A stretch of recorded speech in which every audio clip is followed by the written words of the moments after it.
Bismillahirrahmanirrahim. Assalamualaikum warahmatullahi wabarakatuh. Innal hamdalillah nahmaduhu wa nasta'inuhu wa nastaghfiruh wa na'udzu billahi min syururi anfusina wa min sayyiati a'malina. May yahdihillahu fala mudhillalah wa may yudlilhu fala hadiyalah.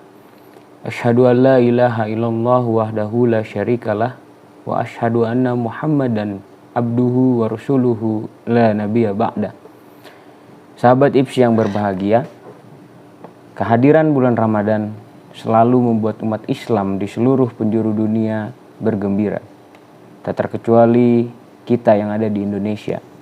Meski masih dalam situasi pandemi, setidaknya ada yang berbeda dengan Ramadan 2 tahun sebelumnya.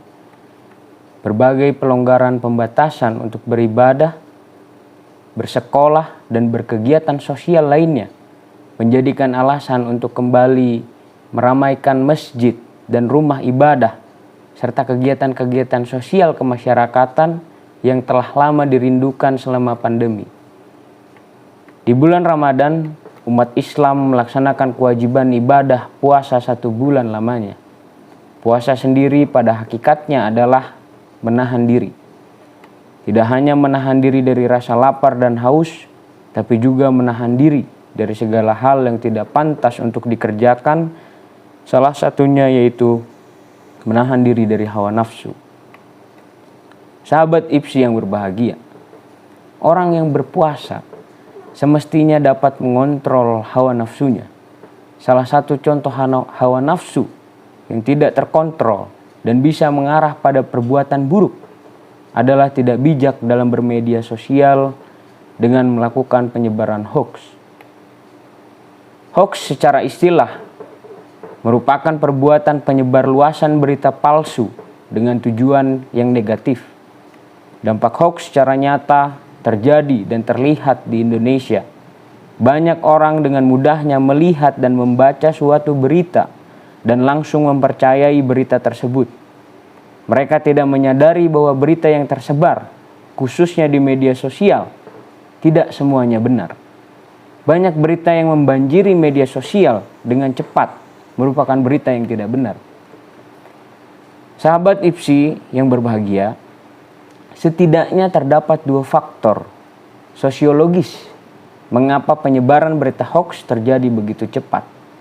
Faktor yang pertama ialah teknologi informasi yang berkembang pesat, memberikan akses besar pada mayoritas masyarakat Indonesia untuk melihat dan membaca berita melalui situs atau sosial media, di mana sebelumnya hanya kalangan tertentu yang bisa mengakses informasi melalui internet.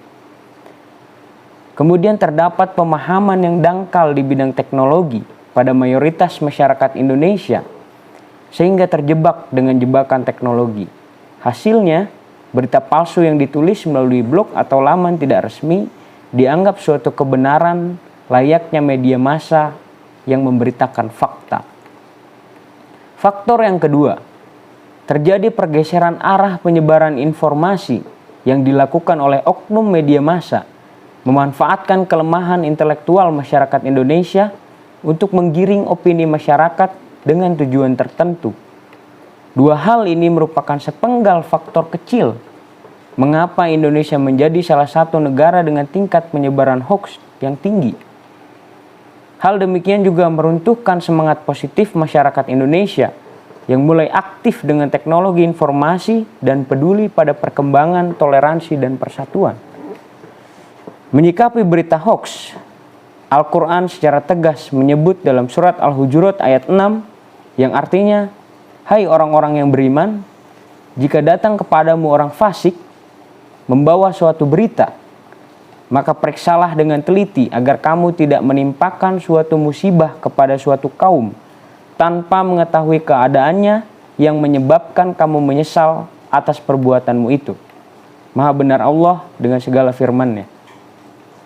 Sahabat IPSI yang berbahagia, di bulan yang penuh berkah ini, penting untuk mengendalikan akal dan perilaku dalam menyikapi berita hoax. Membaca dari sumber yang ilmiah dan akademis penting untuk ditekankan.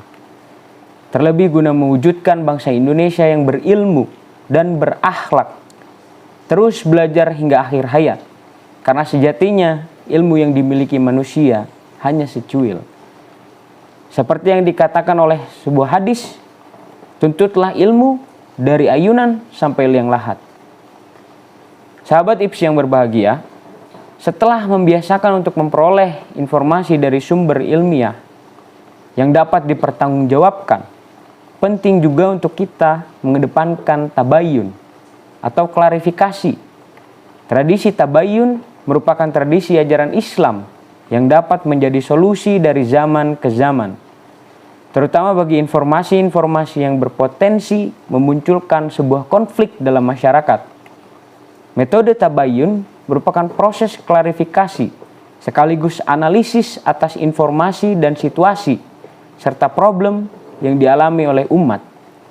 Harapannya akan mendapatkan hasil kesimpulan yang lebih bijak, arif dan lebih tepat sesuai keadaan saat ini ketika kita melakukan tabayun.